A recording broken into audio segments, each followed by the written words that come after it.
Hey, how's it going? It's Robin Smith, and it's time for the Robin Smith Show for Sunday, November 2nd. Happy Halloween. Happy All Saints Day. If you're a Dodgers fan or a Blue Jays fan, I guess I'm recording this on Halloween, so it's still Game 6 has not happened, but I guess congratulations, because it's over. You did it. Your team won. Or you are like me and don't have a dog in this fight. I don't really care who wins, so we'll just see what happens there. I will do, it's almost a curse. If I say the Dodgers will win, it means the Blue Jays are going to close it out tonight. Because I have a long history on this show of trying to call it. And yeah, not doing it. Now, I'm so sorry. I just got very distracted here. Welcome to the podcast, okay? Welcome. It is Halloween. It's going to be a little bit of a windy one here. Hopefully the weather's great where you are. What did I want to talk about? Oh, coming up on the show. I guess not next week. Is it next week?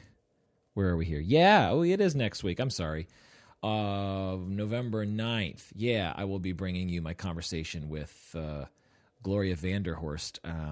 She's a psychologist and author of the book Read, Reflect, Respond, The 3 R's of Growth and Change. And she actually has an upcoming book, coming out at the end of this year, which is called How Not to Fuck Up Being a Father.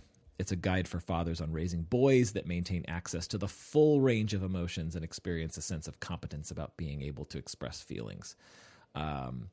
So I am excited to share that with you. What else here? What else? Oh, and then also a few weeks from now, a colleague of mine, Stuart Moore, asked if he could interview me. I'm in a weekly drop-in consultation group, and I think he listened to the interview with Bob Falconer and Jerry Marzinski, and he said, hey, I want to ask you about that. So I said, sure, come on. So that's coming up after that. I think this is the first time in the show's history where I'm in the guest chair and there's a guest host. So that'll be fun. And I also want to plug my lovely wife, the lovely Kelley, she's got an art show at Restaurant 198 in Burtonsville. And I got some details now. I've been waiting on this. I knew she had it, but we were waiting on the specifics. So, yes, so this is at Restaurant 198 for you locals. The show is called Resilience. It's an artist reception and art sale on November 14th from 7 to 9 p.m., and a portion of proceeds supports hurricane relief in Jamaica and the Manna Food Center. For those of you who don't know, my wife is half Jamaican, and we have family that are on the island, and yeah, luckily they are all okay. I still don't have clarity on, access to water, electricity, shelter. I know that they're alive. I don't know how many fatalities this storm took on the island of Jamaica. I haven't been keeping up with the stats or anything. I just know that obviously it left a trail of devastation in its wake. And so a portion of the sales are going to go to support that, Hurricane Melissa relief. Okay, so back here to hold on, let me just come to the text here. Join us for a night of celebrating resilience through art at Restaurant 198, a collection that will inspire and uplift your spirit. This is a new fine art collection of original oils on canvas by a rising local artist. This special event offers a rare opportunity to experience artwork that captures the beauty of nature, human connection, and resilience. Meet the artist, enjoy wine, delicious food, and thoughtful conversation, and perhaps discover the perfect piece to bring inspiration into your home. Each painting in the collection was created with a deep reverence for beauty, balance, and purpose. Art meant to awaken reflection and hope. Yeah, so come be a part of an evening where art meets purpose, and every purchase helps rebuild lives and nourish hope. And let me tell you, I mean, I'm obviously partial, okay? I'm the husband, all right? But it's amazing to kind of watch the process. Watching, I mean, she's been painting. I mean, we've been married for over 10 years. We've been together even longer, and I've gotten to see her works come to life, and this is really, really exciting. So I definitely want to get the word out. And yeah, it's a 2-hour show. It's all ages. Bring the kids. Free parking. Doors are at 6:45, and I can't wait to see it like come to life. Let's see. Excuse me. My lunch just wants to keep jumping in this conversation here with you. You know what? I've been meaning to ask. I save these questions for the podcast. I'm driving around or walking around and I see people. You ever notice this? The Jeeps and the duckies. Like, you ever see a Jeep Wrangler and there's a whole dashboard full of colorful ducks, either in a parking lot or just on the street, on the road? I've always wondered, what the fuck is up with the ducks? What's going on here? You know? Obviously there's a pattern. You're like, you just see one Jeep owner in ducks. You're like, that guy likes ducks, right? Okay, whatever. Everyone, people have like the little Mother Mary or the Buddhist statue or the spiritual, deities for protection that you're not going to get in a car accident.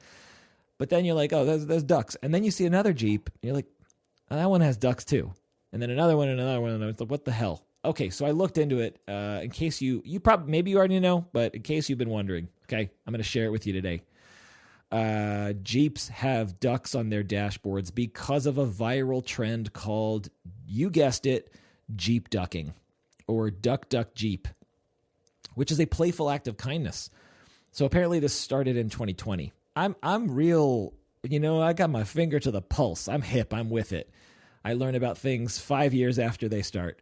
Started in 2020 during the COVID-19 pandemic, when a woman in Canada named Alison Parliament began leaving rubber ducks on other Jeep owners' vehicles to brighten their day. The ducks are now a symbol of camaraderie and community within the Jeep owner world. So there you go. Okay, mystery solved. And with that, I want to play a track of my buddy. Actually, I should share a real quick story first. So I had Matt Dowling on the show recently, and I ran into him again.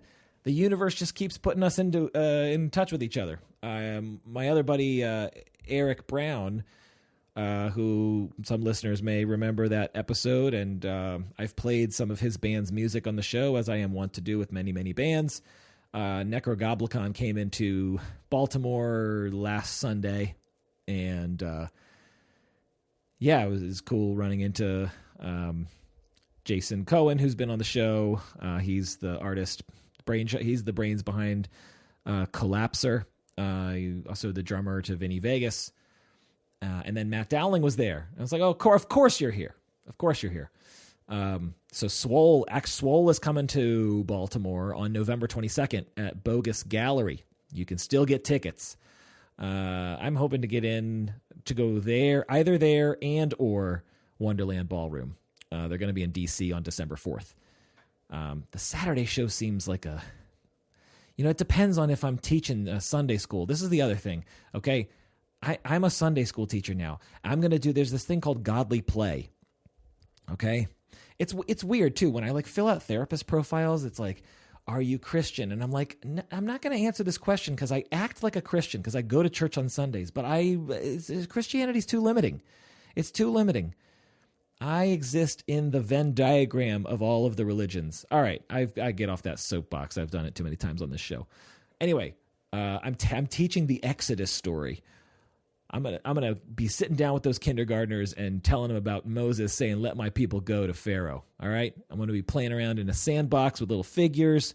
We're gonna do the whole parting of the sea with the little blue felt, thing.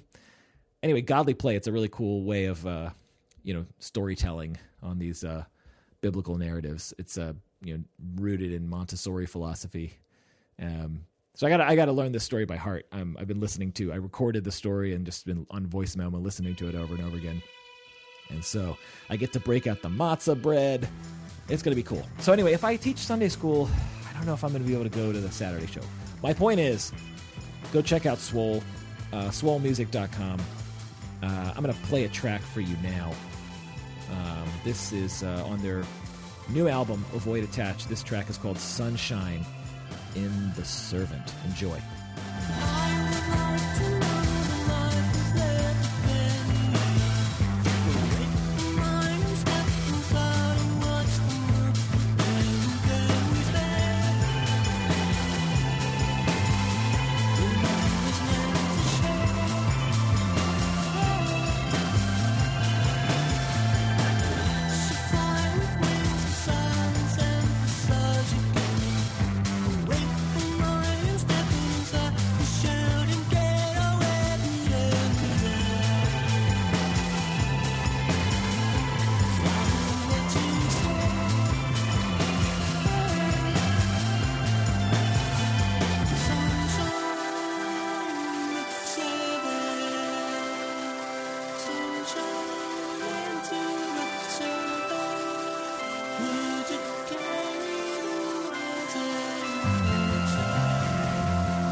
Swoll up in here. Yeah, time to get swole. Get you some swole. All right? I'll see you at a show. Speaking of shows, apparently I have a show. I forgot about that. I kind of forgot. I just lost track of it because it was so far in the future. I mentioned prior to the track that my wife has a show art show at Restaurant 198.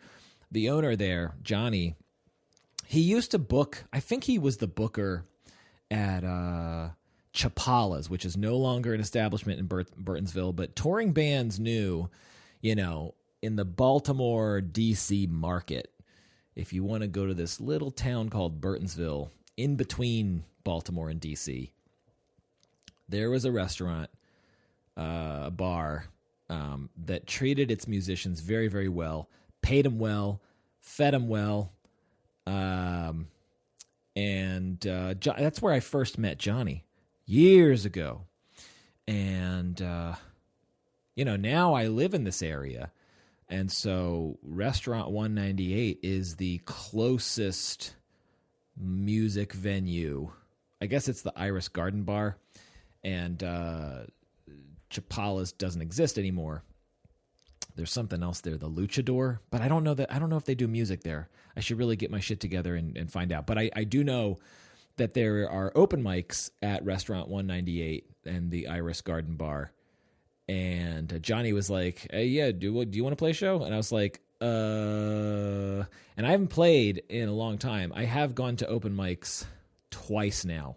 My guitar, she sits there on the rack behind me in my virtual office. My clients see my guitar, but my guitar very rarely leaves the rack. And my musical self is, not just clients, podcast guests also see the guitar. Thank you very much, Part. So I have, I guess, kind of like I have a little bit of a conflicted relationship with music, where part of me wants to go out and play, and another part of me is, we don't have time for that. We got to take care of our responsibilities. And so Johnny asked me, "Hey, you want to play a show?" And so the part that's like, "Oh, I haven't played a show like since 2020 or 2019. Like, I haven't played a show in a long time." And open mics don't count, right? So I was like, and I look over at my wife, and I'm like, she's like, "Yeah." I'm like, "Okay, yeah." I have no idea who's going to be on this bill, if it's just me playing covers, or if am I responsible for like booking other bands on this bill. But I do know the date, and it's January 10th. So that's a ways away. All right. January 10th. I put down from 6 to 10 p.m. I have no idea I don't know the details, but anyway, I'll talk about it from time to time. I figured I'd mention it since I'm promoting my wife's art show. I might as well promote my own show, right? Hers is more important. It's closer. It's November. So I wanted to just note that. And then, what else is there? I think that's it.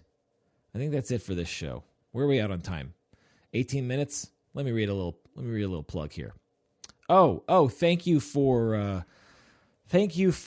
past donations to Light the Night. We're now out of I guess this episode is November 2nd, so that I usually am better about this and more organized, that it is Movember now, okay? And I do have a Movember page somewhere here. I am really out of it here, folks. Excuse me. Thank you for all who've donated in the past to Light the Night. I wasn't able to go to Light the Night, but I actually did want to share. Hold on here. I'm going to come right back because I'm totally unprepared. Okay, I'm back. All right. Sorry about that. Thank you for bearing with me. So I'm moving from fundraiser to fundraiser. October, it's still October right now, and I just want to read this thing before we go into Movember. Want to name that everyone who came out, thank you for, I wasn't there, but I appreciate the team and everyone who comes out for the walk. And Team Zavadowski, this was their 15, I say they, our 15. I'm on the team. I feel like it's a they because I wasn't there. Ooh, our 15-year anniversary. And a special walk in memory of James Sims, the teammate, Reagan's dad, who passed away last month after a brave fight with chronic lymphoblastic leukemia. And wanted to name James Sims. and we walk together in memory of James Sims, Reagan Sims, Rich Zabadowski, Marianne Zabadowski, Gene, David, Brendan McGuire, Nelson, Ram Muschetti, David Jacobine, Mark Gold, Gloria Gallant, Ben Ramirez, Kathy Sleds, Becky Monfrida. And thank you, Chris, for being the team leader. And, yeah, this is the first one I missed in a long time, but it's a beautiful community.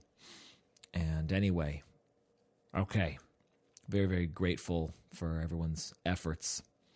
And now as we move from October to November, it's Mo time. I got involved with Movember after a podcast guest, Nate Luongo, challenged me to do it in 2020.